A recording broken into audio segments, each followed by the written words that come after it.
na kunywa al-qasus mujarab. Ikaja swali na kuulizwa kwamba katika mambo ambayo anayopaswa kufanyiwa mwanamke ambaye tayari ameachwa na yuko ndani ya eda.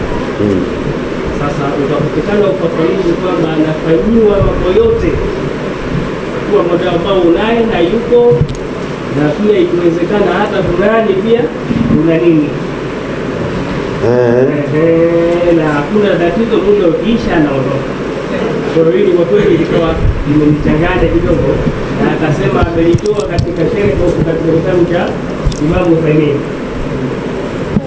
Tafsiri Imam Uthaymeen ametoa dalili hizo za kuonyesha kwamba halina shida.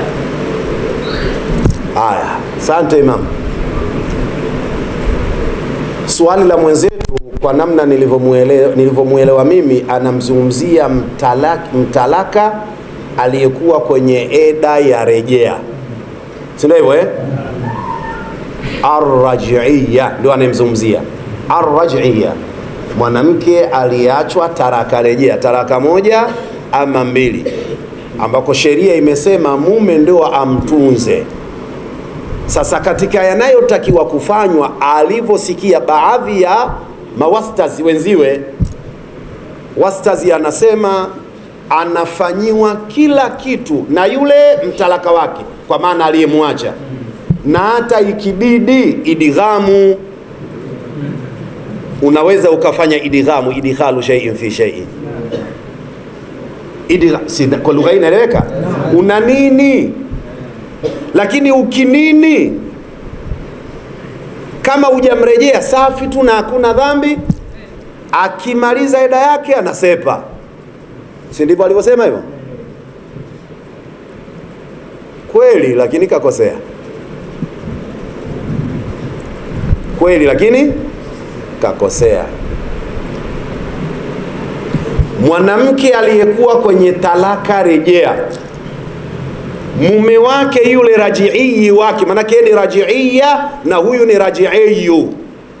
Raji'iyu anatakiwa amhudumie kila kitu yule, muda wa kuwa ajafanya mambo ya hovyo waziwazi, si ndio? Mambo ya hovyo waziwazi inamlazimu yule mwanamume kumruhusu aende kwao, kiburi, mambo ya ufuska na kadhalika. Kanasihiwa ajirekebishi, kanasihiwa ajirekebishi, anaruhusiwa, kwa maana wazazi wake waje wamchukue akapumzike kwao, atafanyiwa hayo. Sasa likaja swali kwa wanawavioni, je, katika kila kitu mwanamke yule pia anaruhusiwa kujipodoa kwa ajili ya kumshawishi yule mwanamume ashushe moyo amrejee, si ndivyo hivyo? Ikitokea kabla moyo haujashuka kwa kumrejea, moyo sasa ukushuka umepanda, lugha hii inaeleweka Mwanamume akamwambia hebu njoo tuongee kwanza. Alipoingia ndani, idghamu. Hii idghamu ipoje? Ndipo palipokuwa na kauli tatu. Ni jambo lenye ikhtilafu. Kuna kauli ngapi? Yani hiyo kwa mkato, lakini kiwalisia kuna kauli 7 kwa wanavyoni.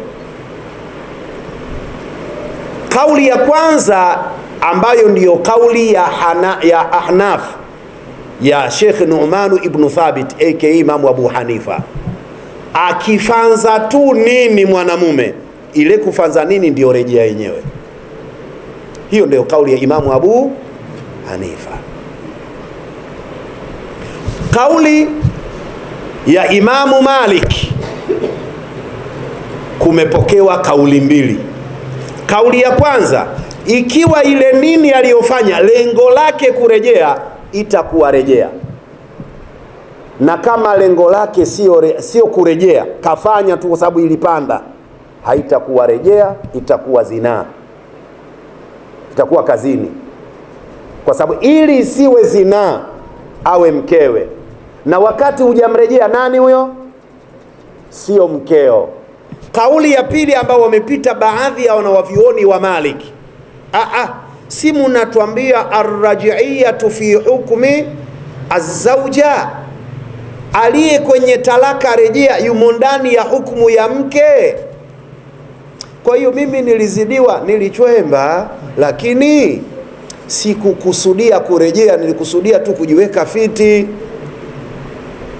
Kwa hiyo sijamrudia na sio zina.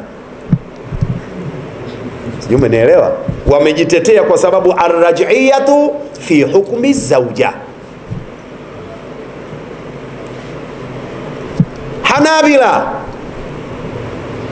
Imamu Ahmad bin Hanbal, wao walimepita kwamba tutaangalia ule mdinyo ulikuja kwa lengo lipi, na tutamuuliza yule muhusika. Mimi kusema kweli alinishawishi tu, umezini. Mimi nikusudia kurejea, umerejea. Simeziona hizo, maana tutakusema kauli zote 7 tutachelewa. Lakini kauli ambayo wanasema wanavioni ndio kauli yenye nguvu ni kauli ya Sheikh Muhammad ibn Idrisa aka Imam Shafi'i, ambaye anasema ar-rij'iyatu qawlun lianna ar-rij'iyata fi hukmi an-nikahi wan-nikahu la yathbutu illa biqawlin. Rejea ni maneno, wewe ingia ndani, chwemba, toka, chwemba, toka. Kama hujasema nimekurudia, hata kama umenuia, sio rejea. Umenielewa? Ndio kauli ya Imam Shafi'i. Ili iwe rejea, mwanamume afanye nini? Na ukukusema yule asiyeongea, kwa maana labda bubu, ishara yake itaingia katika hukumu ya kufanyaje? Ya kusema. Lakini kama mwanamume atatenda pasina kutamka, ndio kauli ya madhhabu ya Imam Shafi'i, hakusema, haitoshi kuwa nini? Rejea. Kama sio rejea, sasa ile midinyo tuna hukumu wapi? Zina, sio mkeo. Wallahu a'lam.